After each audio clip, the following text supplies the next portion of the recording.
কষ্টের পরেই আছে সুখ। কষ্টের পরেই আছে সুখ। আমাদের জীবনে সুখ বেশি, কষ্ট কম। কয়দিন না খেয়েছিলাম, কয়দিন বিপদে পড়ছি, কয়দিন ডাকাইতে ধরছে, এক মাসের মধ্যে অসুস্থ থাকি কয়দিন আর সুস্থ থাকি কয়দিন, এটা হিসাব করে না। অসুস্থ যে ছিল খালি এটা খেয়াল রাখে, আছে না নাই? তার মানে ইন্না মাআল উসরি ইউসরা, দুঃখের পরে আছে সুখ, মোটিভেশন। প্রাণটা আবার উদ্বেলিত হয়ে ওঠে। তাই তো আসলে তো দুঃখের পরে সুখ। এজন্য কষ্ট যখন পাবেন, অসুস্থ যখন হবেন, ওইখানেও আনন্দ করবেন, কারণ সামনে আরাম আসতেছে। সুবহানাল্লাহ পড়েন। মুমিনের হারাবার কিছু নাই, দুঃখ পাওয়ার কিছু নাই। মুমিন অসুস্থ হলে অসুস্থতার মাধ্যমে, তার রোগের মাধ্যমে তার গুনাহ ঝরে যায়, সে আল্লাহর কাছে প্রিয় হয়ে ওঠে। তা আমাদেরকে কেউ হারাইতে পারে?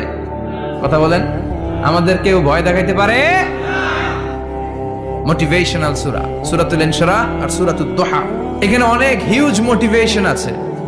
যারা হতাশ, যাদের জীবন ভাল লাগে না, মরে যেতে মনে চায়, গার্লফ্রেন্ড গালি দিচ্ছে, আছে না নাই? আবার বয়ফ্রেন্ড গার্লফ্রেন্ডের গালি দিছে, এ ওড়না পেঁচায়া ফ্যানের মধ্যে ঝুলে আত্মহত্যা করে। কত বড় পাগল! তুই মরলি কেন? গালি দিছে তো কি হয়েছে? হ্যাঁ, বুঝতে চায় না, হতাশ হয়ে যায়। আর বয়স কম তো, ইচড়ে পাকা, অল্পতে কাবু হয়ে যায়। এই সূরাগুলো পড়ে না। এখানে আশার বাণী আছে। আজকে আমি জানি কথা শোনাবো আপনাদেরকে, শুরুতে আগে সংক্ষেপে বলে দেই। এই সূরার মূল কথা হচ্ছে, মানে সেন্ট্রাল থিম বা সাবজেক্ট ম্যাটার সূরাতুদ দুহার কেন্দ্রীয় আলোচ্য বিষয় হচ্ছে নিরাশ হবেন না, হতাশ হবেন না, হাল ছাড়বেন না, ভরসা রাখবেন কার উপর? হতাশ হওয়া যাবে না, নিরাশ হওয়া যাবে না, হাল ছাড়া যাবে না, ভরসা রাখতে হবে একজনের উপর। চিৎকার করে বলেন, তিনি কে? হতাশ যারা, ফ্রাস্ট্রেটেড আপসেট পিপল, তাদের জন্য, হতাশ ব্যক্তিদের জন্য এই সূরাটা একটা আলোক বর্তিকা, একটা আলোর মশাল। এই সূরাটা পড়লেই হতাশ ব্যক্তিরা মনে শান্তি পায়, আশা ফিরে পায়, দিক ফিরে পায়, ঠিক কি না? এই সূরাটা নাজিল হওয়ার একটা ব্যাকগ্রাউন্ড আছে, শুনবেন। বিষ্ণু ঈসা ইসলামের কাছে যখন ওহী নাজিল হতে শুরু করলো, বিষ্ণু ঈসা ইসলাম ওহীর কথাগুলো পৌঁছে দিতে লাগলেন। যাই নাজিল হতো বিষ্ণুনবী পৌঁছে দিতেন। বিশ্বনবী সাহাবাদের কাছে শেয়ার করে দিতেন, যেটাই নাজিল হতো তিনি পৌঁছে দিতেন, যেটাই। কারণ আল্লাহর আদেশ, ইয়া আইয়ুহার রাসূল বাল্লিগ মা উনজিলা ইলাইক, ও নবী, আপনার কাছে আমি ওহী থেকে যা নাজিল করি সব পৌঁছে দেন, একটাও গোপন করা যাবে? আল্লাহর কাছ থেকে বিশ্বনবী যে সমস্ত মেসেজ, ইনফরমেশন, তথ্য, রেভেলেশন ওহী পেয়েছে, একটাও কি বিশ্বনবী গোপন করেছে? সব প্রকাশ করে গিয়েছে, সব শেয়ার করে গিয়েছে। বিশ্বনবী শেয়ার করতে লাগলেন। সকালে যা নাজিল হয় শেয়ার করেন, দুপুরে নাজিল হয় শেয়ার করেন, রাতে নাজিল হয় শেয়ার করেন, শেয়ার করতে লাগলেন। কিন্তু কি অবাক করা কাণ্ড, হঠাৎ করে এই ওহী আসার ধারাবাহিকতা আল্লাহ বন্ধ করে দিলেন। ওহী আর আসে না, আকাশ থেকে নতুন তথ্য আর নামে না। ঘটনা কি? ওহী আসে না কেন? তথ্য আসে না কেন? জিব্রাইল আসে না কেন? কোন বর্ণনায় এসেছে 15 দিন, কোন বর্ণনায় 1 মাস, 3 মাস, এমনকি 6 মাস পর্যন্ত বর্ণনা পাওয়া যায় যে বিশ্বনবীর কাছে 6 মাস ওহী আসে নাই। বিশ্বনবী তো অবাক, ঘটনা কি? ওহী নামে না কেন? আর ওহী না আসলে তো বিশ্বনবী শেয়ার করতে পারে না। এতদিন যা আসতো বলে বেড়াতো, এখন আসেও না, বলতেও পারে না। কাফির মুশরিকরা বিশ্বনবীর গালি দিতে শুরু করলো, মুহাম্মদের রব মুহাম্মদরে ভুইলা গেছে, মুহাম্মদের আল্লাহ মুহাম্মদরে ছেড়ে দিয়েছে। বিশ্বনবীর চাচি আবু লাহাবের স্ত্রী উম্মে জামিল বলতে শুরু করলো, কি মুহাম্মদ, তোমার শয়তানটা তোমার কাছে আসে না? না, শয়তান দ্বারা তিনি জিব্রাইলকে বুঝিয়েছেন যে তোমার জিব্রাইল তোমার কাছে আসে না। এভাবে সবাই গালমন্দ করতে শুরু করলো যে মুহাম্মদের আল্লাহ মুহাম্মদকে ভুলে গিয়েছে। বিষ্ণু ঈসা ইসলাম নিজেও হতাশ হয়ে গেলেন। কি রে, ওহী আসে না কেন? আমার কোনো ভুল হচ্ছে না তো? আমার কোনো অপরাধ হয়ে গেল না তো? আল্লাহ কি আমার উপর অসন্তুষ্ট হয়েছেন? আল্লাহ কি আসলেই আমারে ভুলে গেছেন? আল্লাহ কি আমাকে ত্যাগ করেছেন? তিনি কি আমার উপর রেগে আছেন? আমরাও মাঝে মাঝে এরকম হতাশ হয়ে পড়ি। এরকম হতাশ লোক আছে না নাই? কিরে, আমার দোয়া কবুল হয় না কেন? আল্লাহ আমার ডাকে সাড়া দেয় না কেন? আমার জীবনে এত দুঃখ কেন? আমার জীবনে তো ভালো কিছু হয় না, খালি সব কষ্ট আমার কেন? এরকম আছে না নাই? এরকম হতাশদের জন্য এই সূরাটা একটা আলোকবর্তিকা, মোটিভেশনাল সূরা। আলহামদুলিল্লাহ পড়েন। বিশ্বনবীকে আল্লাহ আশ্বস্ত করলেন, আর এই সূরাটা নাজিল করলেন, আর বললেন ওয়াদ-দুহা, ওয়াদ-দুহা। দুহা মানে আলো, দুহা মানে আলো, প্রভাতের সূর্য কিরণের শপথ। Look up, the sunlight, it's a very beautiful day out there. ও নবী হতাশ হবেন না, বেরোন, সকালের সূর্যটা কত সুন্দর, কি ঝলঝলে পৃথিবী, ফকফকে আর তকতকে, দেখলেই মনটা ভরে যায়, ঠিক কি না? দোহা, দোহা মানে আলো, আশার আলো, সম্ভাবনার আলো। আমাদের জীবনে আলোর দরকার আছে না নাই? আলো না থাকলে আমরা বাঁচতে পারবো? আলো লাগে বড় ভালো। এই আজকে আলো না থাকলে আমার দেখা যাইতো? এজন্য কোরআনকে আল্লাহ আলো বলেছেন। কোরআনকে কি বলেছে? কিতাবুন আনজালনাহু ইলাইকা লিতুখরিজান নাসা মিনাল যুলুমাতি ইলান নূর। ও Muhammad, I've revealed this holy Quran unto you to lead the mankind out of darkness into the light. অন্ধকার থেকে লাইট, লাইট মানে কি? আলো, আলোর দিকে নেওয়ার জন্য কোরআন পাঠিয়েছি। আবার বিশ্বনবীকেও আল্লাহ নূর, নূরের সাথে তুলনা করেছেন। আবার বিশ্বনবী আল্লাহর কাছে নূর চাইতেন, বলছেন আল্লাহ আমার ডানে আলো দাও, আমার বায়ে আলো দাও, আমার সামনে আলো দাও, পিছনে আলো দাও, উপরে আলো দাও, নিচে আলো দাও, আমার দেহে আলো দাও, আমার মাংসপেশির ভিতরে আলো দাও, আমার হাড্ডির ভিতরে আলো দাও, আমার জন্য তুমি আলো দাও। পড়ে না আমিন? এজন্য আলো ছাড়া বেঁচে থাকা অসম্ভব। আল্লাহ তাআলা আলোর নামে সূরা দিলেন, সূরাতুদ দুহা, প্রভাতের আলো, প্রভাতের সূর্য কিরণের শপথ, আলোর শপথ। সুবহানাল্লাহ পড়ে। এরপর আল্লাহ বললেন ওয়াল্লাইলি ইযা সাজা, আলোর শপথ, সকালের, সকালবেলার সূর্য কিরণের শপথ। দ্বিতীয় আয়াতে আল্লাহ বললেন রাত্রিবেলার শপথ, যখন রাত্রিটা নিঝুম হয়, হয় নিস্তব্ধ, নিঝুম আর নিস্তব্ধ রাতের শপথ। তাহলে আল্লাহ আলোর কসম কাটলেন, তারপরে অন্ধকারের কসম কাটলেন, ঠিক কিনা? আলো দ্বারা মূলত আল্লাহ তাআলা ওহীর আগমনকে বুঝিয়েছে, আর অন্ধকার দ্বারা আল্লাহ তাআলা ওহীর অনুপস্থিতি বুঝিয়েছে। এটা দিয়ে আল্লাহ বুঝাতে চাইলেন, ও নবী, কাফির মুশরিকরা আপনারা গালি দেয়, ওরা বলে যে আমি আপনারে ভুলে গেছি, আমি আপনারে ত্যাগ করেছি, আমি আপনার প্রতি অসন্তুষ্ট। না না, আমি ইচ্ছা করে ওহী পাঠাই না, কারণ সব সময় আলো থাকলে ভাল লাগে না, কিছু সময় অন্ধকারের দরকার আছে না নাই? বুঝে শুনে উত্তর দিয়ে। 24 ঘন্টা আলো, 365 দিন খালি আলো আলো আরো আলো। যদি সূর্যের আলো সব সময় থাকে 365 দিন, ভাল লাগবে? রাতে ঘুমাবেন কেমনে? আবার সব সময় ঘুটঘুটে অন্ধকার, আলো নাই, ভাল লাগে? ক্ষেত খামারে চাষ করা লাগবে না, বাজারে যাওয়া লাগবে না। তার মানে আলোরও দরকার আছে, অন্ধকারেরও দরকার আছে। এটা দিয়ে আল্লাহ বুঝাতে চাইলেন, নবী, ওহী নাজিল করা যেমনি দরকার আছে, মাঝে মাঝে ওহী বন্ধ রাখা আপনারে বিশ্রাম দেওয়ারও দরকার আছে। চিৎকার করে পড়েন আল্লাহু আকবার। এজন্য আল্লাহ বললেন ওয়াদ-দুহা ওয়াল-লাইলি ইযা সাজা মা ওয়াদ্দা'আকা রাব্বুকা ওয়া মা ক্বালা ওয়ালাল আখিরাতু খায়রুল লাকা মিনাল উলা। সুবহানাল্লাহ পড়েন। ও নবী, প্রভাতের সূর্য কিরণের শপথ, নিঝুম নিস্তব্ধ রাত্রিবেলার শপথ, আলো আর অন্ধকারের শপথ করে আমি বললাম, আপনার প্রভু আপনারে ভুলে যায় নাই, আপনার উপর অসন্তুষ্ট হয় নাই। আমি আল্লাহ ইচ্ছা করে ওহী বন্ধ রেখেছি, কারণ ওহীর একটা পাওয়ার আছে।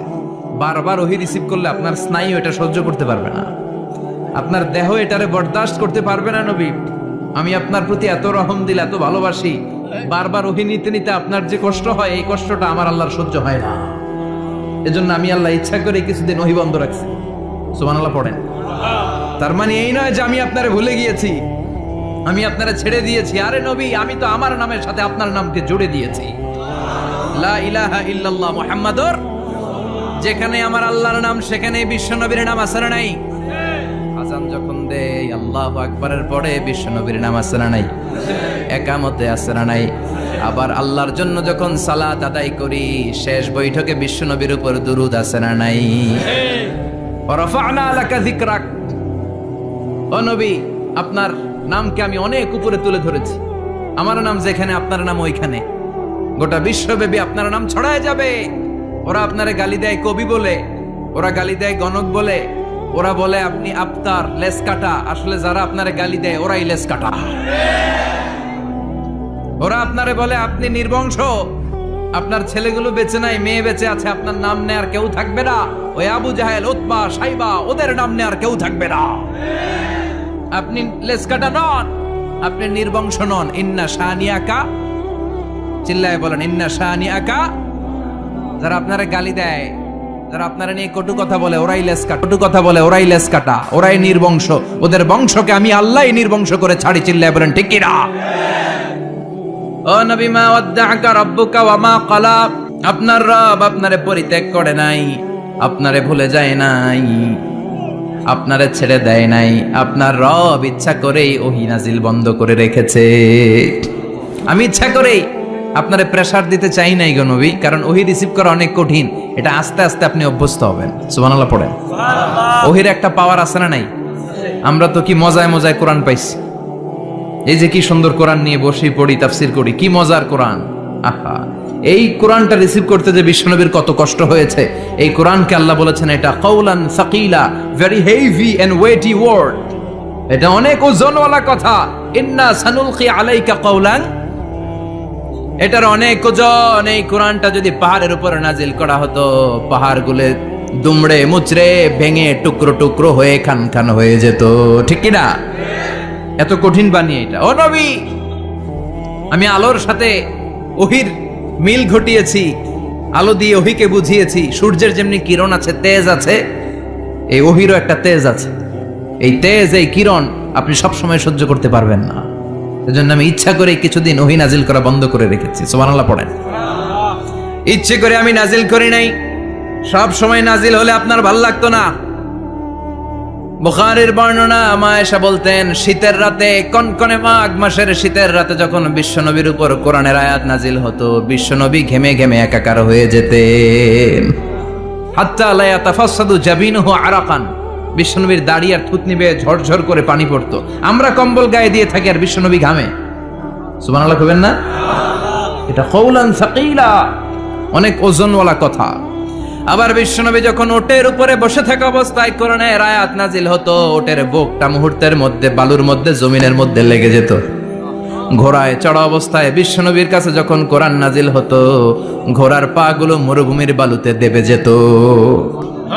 মাঝে মাঝে বিশ্বনবী সাহাবাদের রানের উপরে, পায়ের উপরে মাথা দিয়ে শুয়ে পড়তেন, ক্লান্ত শ্রান্ত।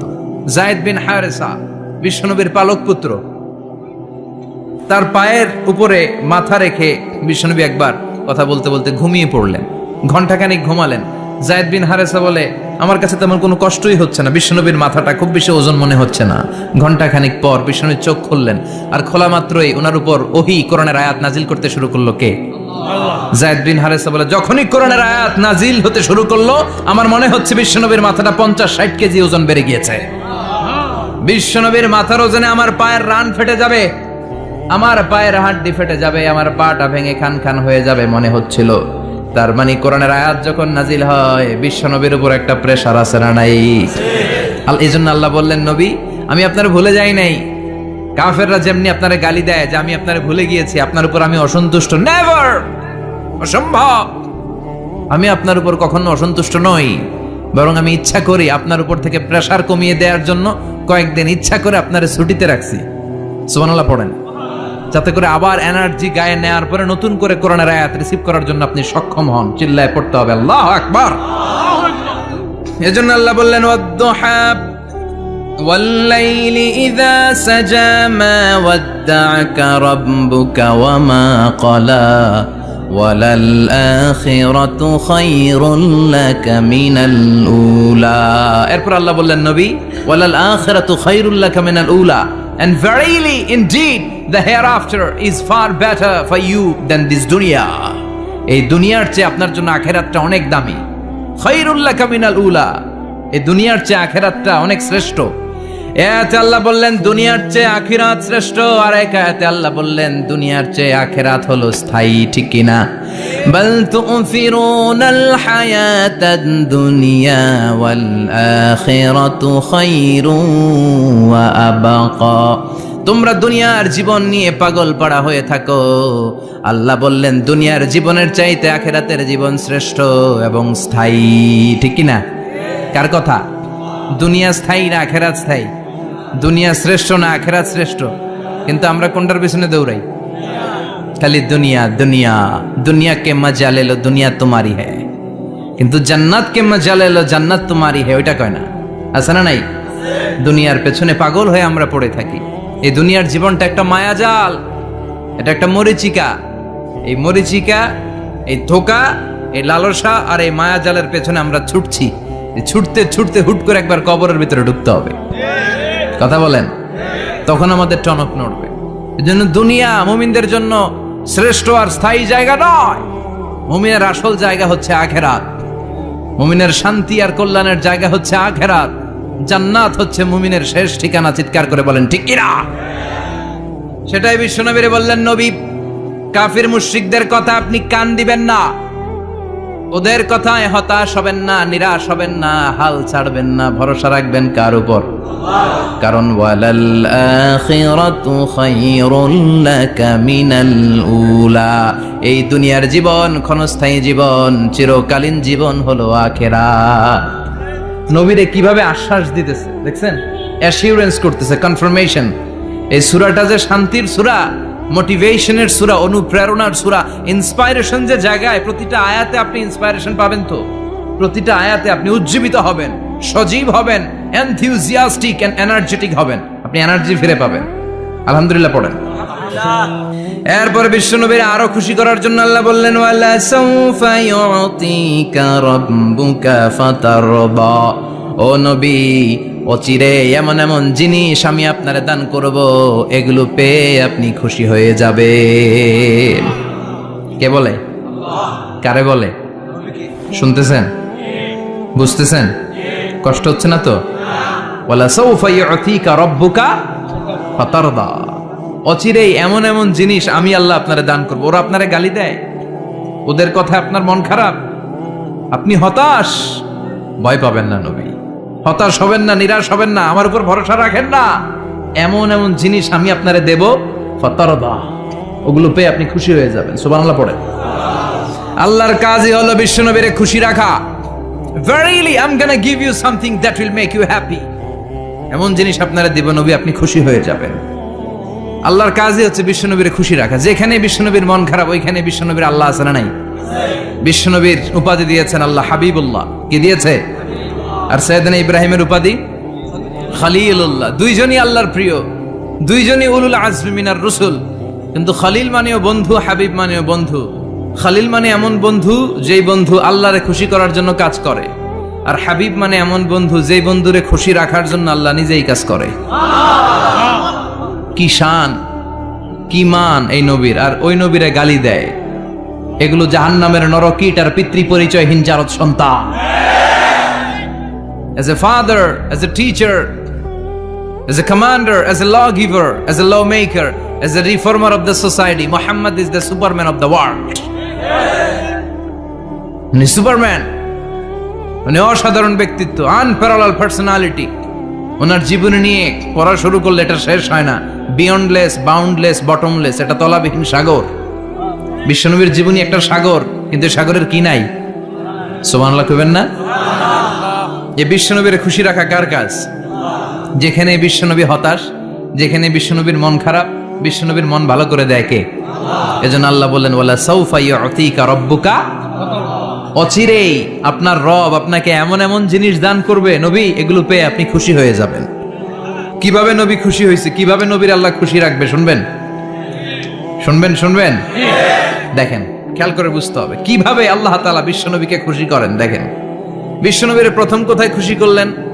বিশ্বনবী মক্কার জমিনে দাওয়াতি কাজ যখন শুরু করলেন, তিনি দেখলেন বিশ্বনবী খুব ভালো অ্যানালাইসিস করতে পারতেন।